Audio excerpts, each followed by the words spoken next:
नमस्कार मंडळी, अजून एका नवीन ब्लॉगमध्ये तुमचं स्वागत आहे. तर मी सध्या आहे पुण्यामध्ये. मी आज पुण्याला आलो आहे शुक्रवारी, म्हणजे हाफ डे घेतला ऑफिसमधनं आणि डायरेक्ट पुण्याला आलो तिकडनंच ऑफिसवरनं. का तर काल गुरुवारी म्हणजे 9 तारखेला 9 जुलैला तुकाराम महाराजांची आणि ज्ञानेश्वर महाराजांची पालखी पुण्यात आली.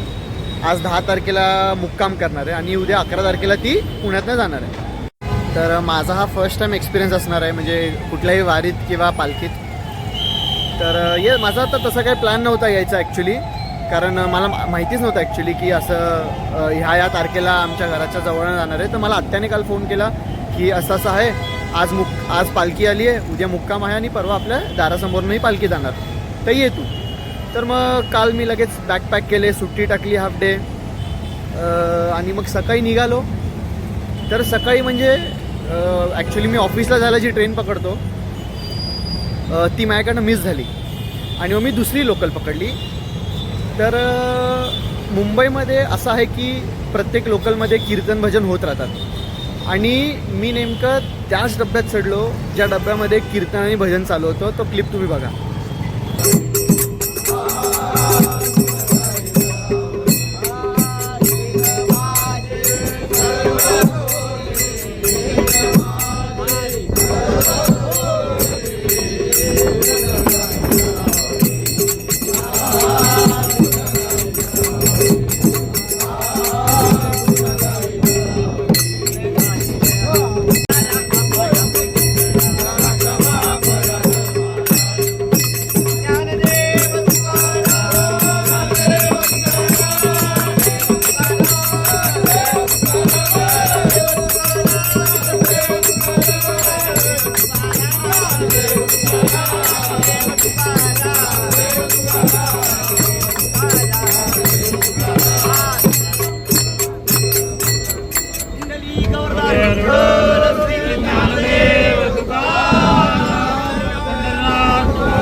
तर अशी सुरुवात झाली माझ्या सकाळची.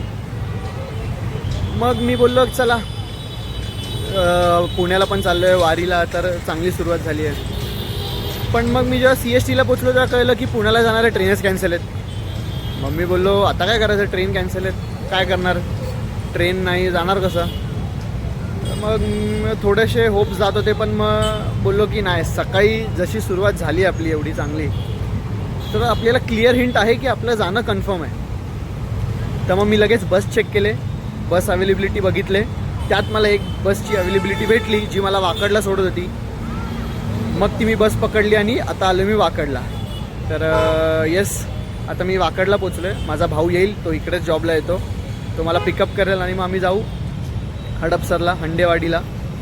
तिकडे आता जाऊन जरा रेस्ट करू, कारण की उद्याचा आपला फुल पॉवर पॅक डे असणार आहे, कारण की उद्या आपल्या घरासमोरनं पालखी जाणार आहे. तर ते सगळं एक्सपिरियन्स करायला आपल्याला खूप एनर्जी पाहिजे, कारण की तुम्ही सगळ्यांना माहिती आहे की एवढे म्हणजे एजेड लोक असतात, म्हातारी सगळे त्या वारीला असतात. त्यांच्यामध्ये जी एनर्जी असते अनबिलिव्हेबल आहे. तेवढी एनर्जी आपल्याला पण कॅरी केली पाहिजे. तर जरा प्रॉपर रेस्ट घेऊया. उद्या आपण प्रॉपर व्हाईट कुर्ता पैजामा आणि थोडंसं त्यांच्यासारखं ड्रेसअप होऊया आणि मग वारीला जाऊया. तर बघू, आता काय पुढे रेकॉर्ड नाही करत, आता रेस्ट करतो आणि डायरेक्ट तुम्हाला उद्या भेटतो.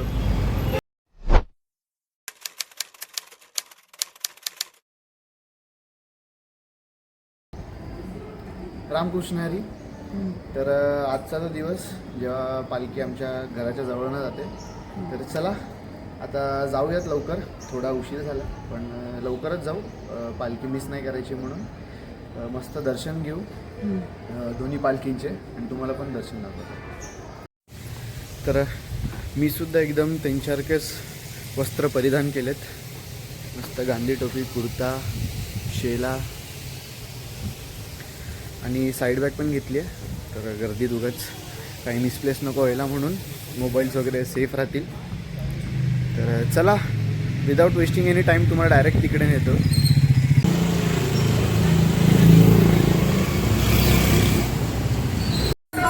तर आता आपण पोचलोय हडपसरला, जिकडनं दोन्ही पालख्या जातात. तुम्हाला दाखवतो.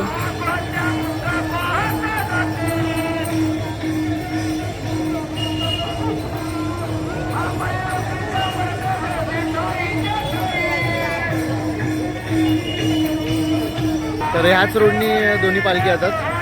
तर येस, बघू आता, वाट पाहू. आलोय टायमावरती. तर बघू किती लवकर पालखी येते आणि तुम्हाला तेवढंच लवकर दर्शन घडवतं.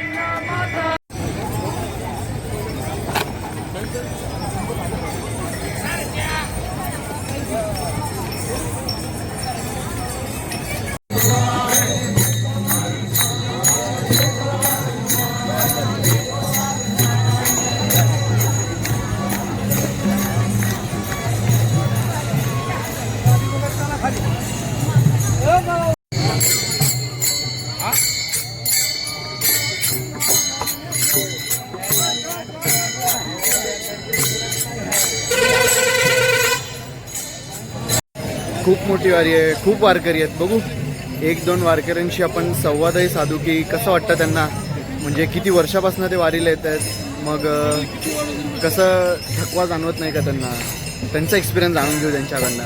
वारी म्हणजे काय? वारी म्हणजे एकतेचं प्रतीक. 800 वर्षापासून अखंड चालत आलेली संतांची परंपरा. लाखो वारकऱ्यांच्या ओठावरचा ज्ञानोबा तुकोबा नावाचा अखंड नामस्मरण. ताल मृदुंगाच्या नादात, अभंगाच्या स्वरात रंगलेली भक्ती, श्रद्धा, सेवा आणि स्त्री पुरुष समानतेची वारी. जात धर्म विसरून एकत्र चालण्याची परंपरा. विठ्ठल भेटीचा प्रवास म्हणजे वारी. तर हे असे वारकरींसाठी बाजूबाजूला असे थोडे फूड स्टॉलसारखं असतं. म्हणजे इकडे काही लोक आहेत जे वारकरींना असं फूड प्रोव्हाइड करतात. जसं हे माऊली आहेत, ते वारकऱ्यांना फूड प्रोव्हाइड करतात. हा नगाडा आहे.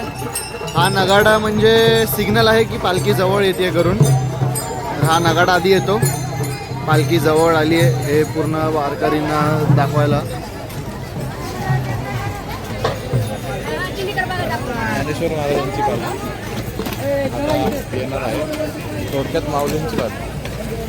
ते पाठीमागे आपल्याला एक लाल झेंडा दिसत असत मध्ये, ते अश्व आहे माऊलींचा, जेणेकरून समोरच्या लोकांना कळते की पालखी जवळ आली.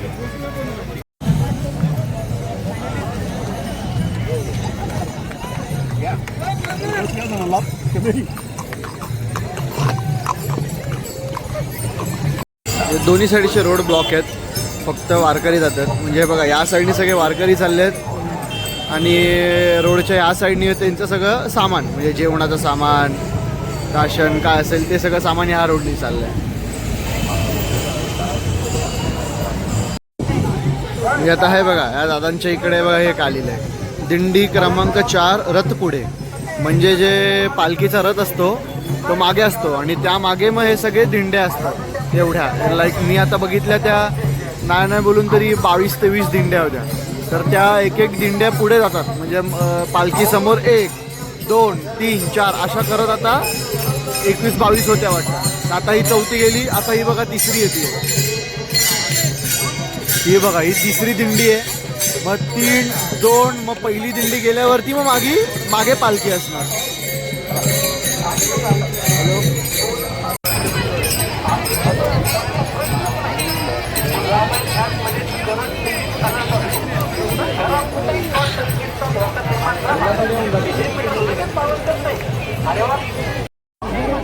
आली ज्ञानेश्वर महाराजांची पालखी.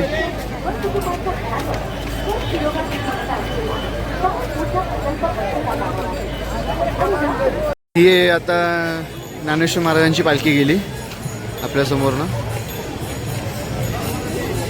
बघू, वेट करू आता. तुकाराम महाराजांची पालखी पण येईल. मग तुकाराम महाराजांच्या पालखीसोबत आपण पुढे जाऊया. बघितलं ना मग अशी ज्ञानेश्वर महाराजांची पालखी. आता तुकाराम महाराजांच्या पालखीसाठी आपण त्या पालखीची वाट पाहतो आपण. तरी अर्धा एक तास जाईल अजून.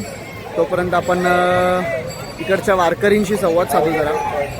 आता तिसरी वार आहे. आता तुमची तिसरी वारी. कसा अनुभव कसा आहे तुमचा?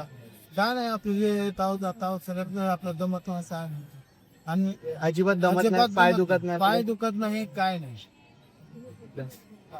म्हणजे आणि मग तुम्ही पूर्ण पंढरपूर पर्यंत चले जातो. आणि मग समजा कधी असं काय काय तर काय कधी व्यवस्था व्यवस्था सगळी जागेचा काय व्यवस्था, काय अडचण नाही, दुखापत नाही, काय नाही, काय दुखत नाही, एकदम एकदम क्लिअर निवांत म्हणजे निवांत वारी. पांडुरंगाची पांडुरंगाची कृपा आहे. कधी असं मी ऐकलंय कुठेतरी की कधी कोणाचे पाय दुखले, रात्री आराम केला की पांडुरंग येतात, पायावरनं हात फिरवतात. हा, ह्याचा अनुभव आला आपल्याला. हा कसा अनुभव एकदा सांगाल तर, म्हणजे हा अनुभव कसा तुम्हाला आला? वारीला आलीपासून का नाही आपण असं दमतच नव्हतो, जमलंच नाही का. तो पहिले तर कमी आले ते ना, वारी करतो असं. अच्छा, हे दुखत नाही का? पांडुरंग मग आपलं हे धाराशिव. कुठून आला तुम्ही? धाराशिव. अच्छा, धाराशिव. त्यात पंढरपूर. हा, आणि तरी साधारण किती लोक असतात आपल्यासोबत? म्हणजे आपल्यासोबत जवळजवळ 50-60 लोक आहेत घेत आपल्या गावात. गावातलं? हा, गावात. आणि मग एका दिंडीमध्ये तुम्ही तशी तर 100-150 लोक आहेत. पण आता आम्ही चालायची झाली सगळे 40 लोक आहेत पूर्ण. हा, त्यांचा ग्रुप आहे जे लोक एकत्र? हा हा, 40-45 लोकांचा ग्रुप आहे. 40-45 लोकांचा ग्रुप आहे, तुम्ही एकत्र राहता. जे सोबत असले तर सोबत एकदम निवांत राहतो. निवांत म्हणजे काय, काहीच वाटत नाही. आणि तिकडे जाऊन मग दर्शन वगैरे दर्शन घेऊनच 2 दिवस मुक्काम असतो. 2 दिवस तिकडे मुक्काम. हा, सर्वांना एकदम चांगल्यापैकी दर्शन होतं. हा.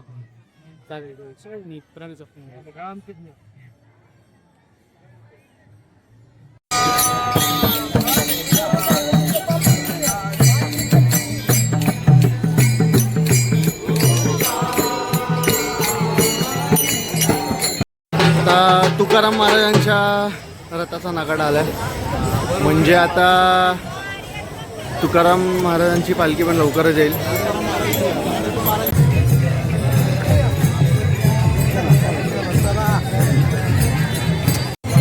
आता ही दिंडी क्रमांक 3, मग त्यामागे 2, 1 आणि मग तुकाराम महाराजांची पालखी येईल. ही बघा तुकाराम महाराजांची पालखी.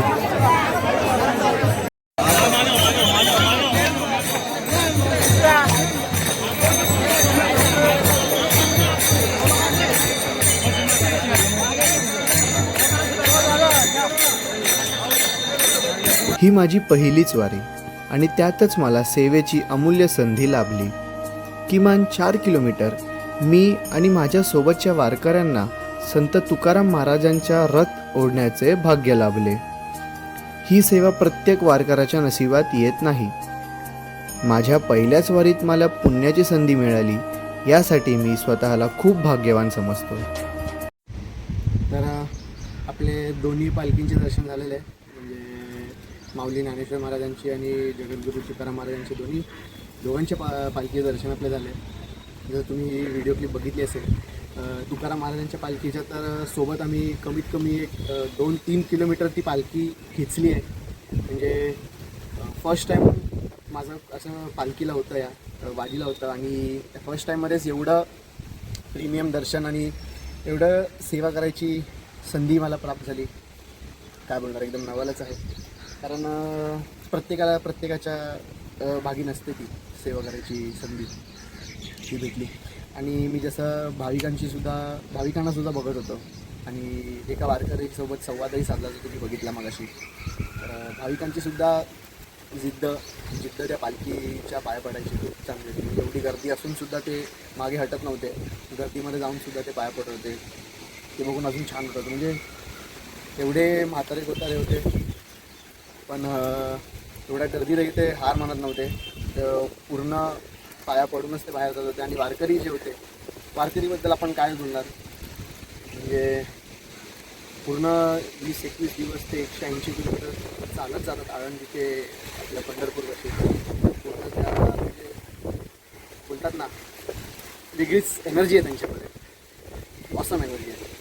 तर येस, फर्स्ट टाईमवर एक्सपिरियन्स आपला खूप छान झाला. म्हणजे एकदम सुरेख आपल्या पादुकांचं दर्शन पण झालं आणि मस्त सेवा करायची संधी पण भेटली. तर याच नोटवरती मी हा ब्लॉग एंड करतो. जर आवडला असेल तर प्लीज लाईक करा हा ब्लॉग, कमेंट करा कुठला पार्ट फेवरेट वाटला तो. चॅनलला नक्कीच सबस्क्राईब करा, कारण की असे अजून ब्लॉग येणार आहेत. अजून काही नव्या वर्षांनी आपण अजून चांगले ब्लॉग बनवूया. तर त्यासाठी आत्ता सबस्क्राईब करून ठेवा. आणि पुंडलिका वरदे हरी विठ्ठल श्री ज्ञानदेव तुकाराम पंढरीनाथ महाराज की जय. माऊली ज्ञानेश्वर महाराज की जय. जगद्गुरु तुकाराम महाराज की जय.